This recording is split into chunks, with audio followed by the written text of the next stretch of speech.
Hi friends, welcome to Devi's garden. இன்றைக்கி நம்ம தேவிஸ் கார்டனில் என்ன பண்ண போகிறோம்னா சீட் கலெக்ஷன் பற்றி தான் பார்க்க போகிறோம். நம்ம இன்றைக்கி எந்தலேருந்து சீட் எடுக்கிறோன்னா பிளாக் பிங்க் என்கே அப்படிங்கிற ஒரு ஐடியிலேருந்து சீட் கலெக்ட் பண்ணுறோம். எப்படி இருக்குதுன்னு பார்த்துட்டு அதை நம்ம வந்து இன்றைக்கி பாட் பண்ணலாம். ஐயோ பாருங்களேன், செம்ம ஃபர்டைல் சீட்ஸ் வந்திருக்கு. கண்டிப்பாக இது முளைச்சி வந்துடும். இருந்தாலும் நான் உங்களுக்கு அப்டேட் கொடுக்குறேன். இங்கே பாருங்கள், ஒரு சீட் பாட்லேருந்து எடுத்த சீட் எப்படி இருக்குன்ட்டு நல்ல பிளாக்காக இதாக இருக்குது. நம்ம இப்போ வந்து அதை வந்து அழகாக மண்ணில் சோ பண்ணிடலாம். 3 சீட் பாட் எடுத்திருக்கோம். டேட் போட்டாச்சு. டேட் போட்டு பாட்டு ரெடி பண்ணி வச்சுருக்கோம். பிளாக் பிங்க் என்கேன்னு போட்டிருக்கோம். டேட்டும் மென்ஷன் பண்ணியாச்சு.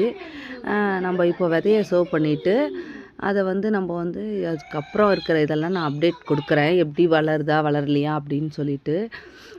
நல்ல சீட் கொடுத்துருக்கு, பரவாயில்ல. இது கண்டிப்பாக முளைச்சி வந்துடும் எனக்கு நம்பிக்கை இருக்குது. இருந்தாலும் உங்களுக்கு அப்புறம் உங்களுக்கு அப்டேட் கொடுத்துட்டே இருக்கிறேன்.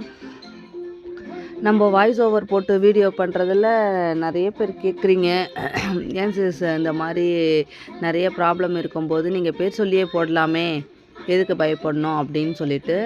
இது பயம்லாம் இல்லைங்க. அதாவது எப்படி சொல்கிறது, துஷ்டனை கண்டால் தூர விலகு அப்படி சொல்கிறாங்க பாருங்கள், அதுதான். அவங்க கொழாடி சண்டை போடுறவங்களாக இருக்கலாம், நம்மளுக்கு பேசுகிறதோடு இது பண்ணிக்கணும். அவங்கள்ட்ட அதே வந்து அவங்க ஈடுக்கு நம்மளாலலாம் அவ்வளோ கீழ்த்தரமாக இறங்கி இந்த மாதிரிலாம் பண்ண முடியாது. ஸோ நேம் தெரியாமலே